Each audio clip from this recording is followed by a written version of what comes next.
Aujourd'hui, je ne suis pas là pour vous motiver. Je ne suis pas là pour vous inspirer. Je ne suis pas là pour vendre un rêve. Aujourd'hui, je suis là pour vous dire la vérité. Une vérité que personne dans notre communauté ne veut entendre. Le 16 décembre 2025, le président des États-Unis d'Amérique a signé the Presidential Proclamation 10998, restricting and limiting the entry of foreign nationals to protect the security of the United States. Vous savez ce que cela veut dire concrètement?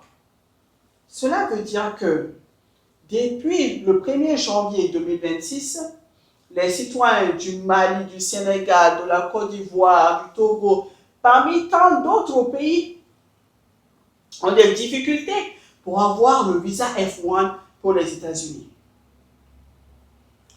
Et au Canada, la situation est peut-être encore pire. En 2024, les demandes d'asile par des étudiants internationaux ont augmenté de plus de 650%.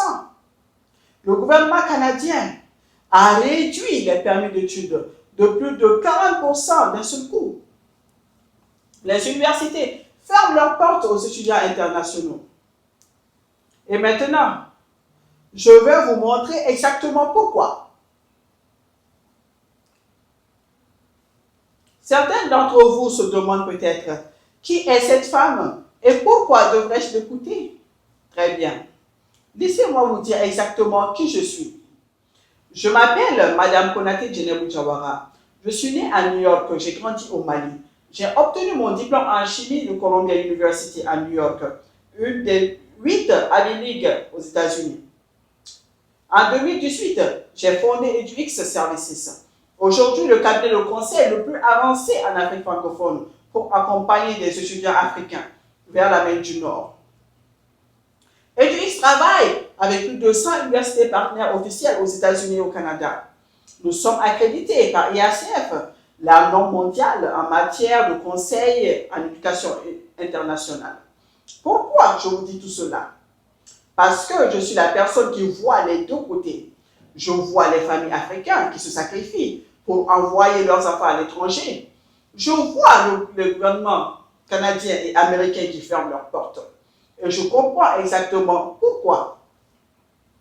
I sit between both worlds. And today, I'm going to tell you what both sides will not. Je vais maintenant partager avec vous quelque chose que je n'ai jamais partagé publiquement. Un email.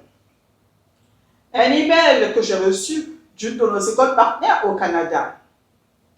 Cet email vient de M. Patrick Golding, directeur de l'école Cumberland au Canada. Écoutez-moi bien et lisez avec moi.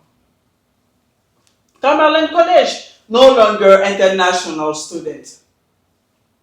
In the past year, less than 10% of the candidates who were issued a letter for acceptance got approved for the Canada study permit.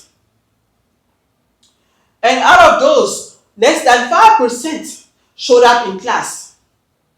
96 of those who got the Canada study permit have chosen to apply for asylum as soon as they landed in Canada. Vous avez entendu, 96% sur 100 étudiants, seulement 4 sont partis à l'école. 96 des étudiants qui ont reçu un permis d'études pour le Canada, qui ont dit qu'ils allaient étudier, n'ont jamais mis les pieds en classe.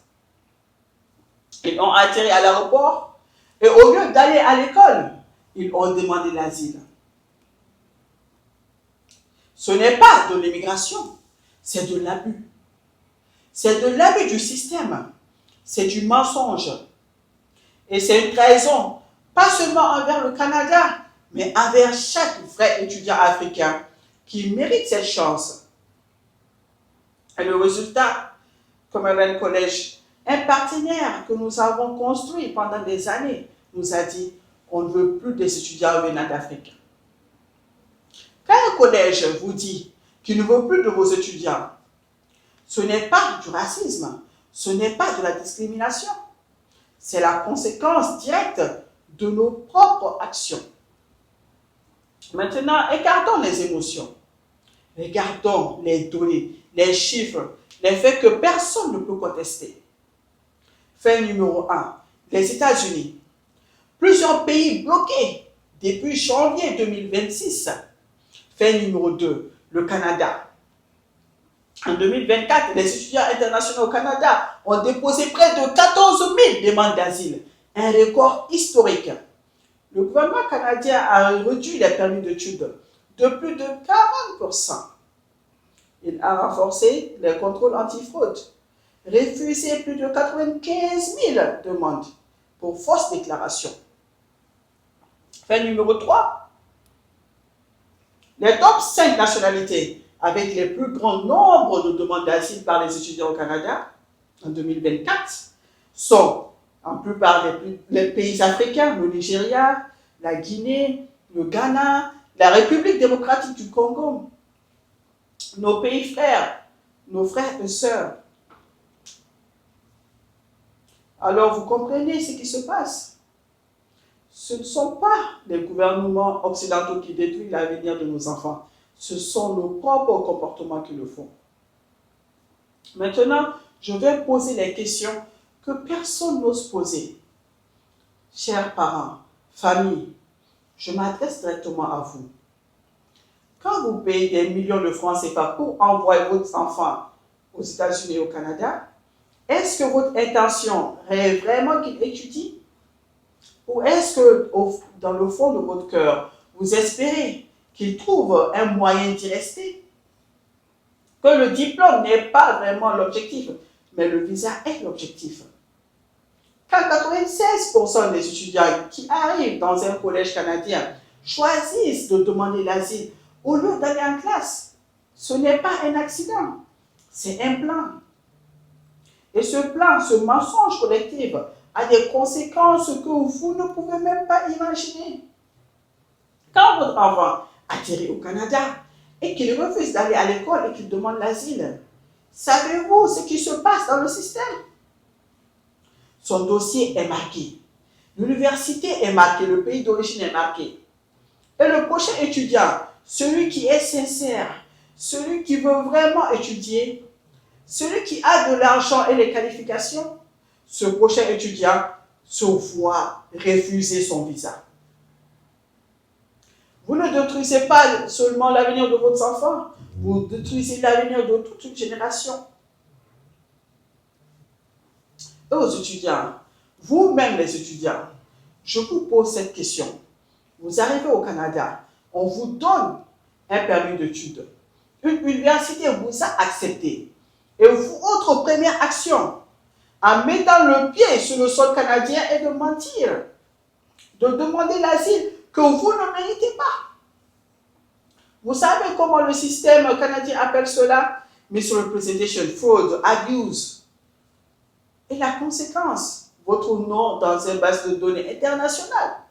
Et la honte, pas seulement pour vous, mais pour votre pays entier. Maintenant, faisons une comparaison que beaucoup trouveront inconfortable. Prenez la Chine et nous. La Chine envoie des centaines de milliers d'étudiants chaque année. En 2024, plus de 277 000 étudiants étudiaient aux États-Unis. Savez-vous pourquoi les étudiants chinois ont historiquement eu un taux d'obtention de visa élevé? Parce qu'ils vont à l'école. Ils obtiennent leur diplôme. Ils respectent les conditions de leur visa. Un étudiant chinois qui reçoit un visa chinois pour étudier l'ingénierie à MIT, il va à MIT, il obtient son diplôme. Le résultat, même avec toutes les tensions entre les États-Unis et la Chine, même avec les guerres commerciales, les tarifs douaniers, les conflits géopolitiques, les étudiants chinois restent le deuxième plus grand groupe d'étudiants internationaux aux États-Unis. Pourquoi? Parce que les données jouent en leur faveur. Quand un pays produit des étudiants qui complètent leur diplôme à un taux élevé, ce pays conserve l'accès. Quand un pays produit des étudiants qui disparaissent, qui demandent l'asile, qui ne vont jamais en classe, ce pays perd l'accès. C'est exactement ce qui nous arrive.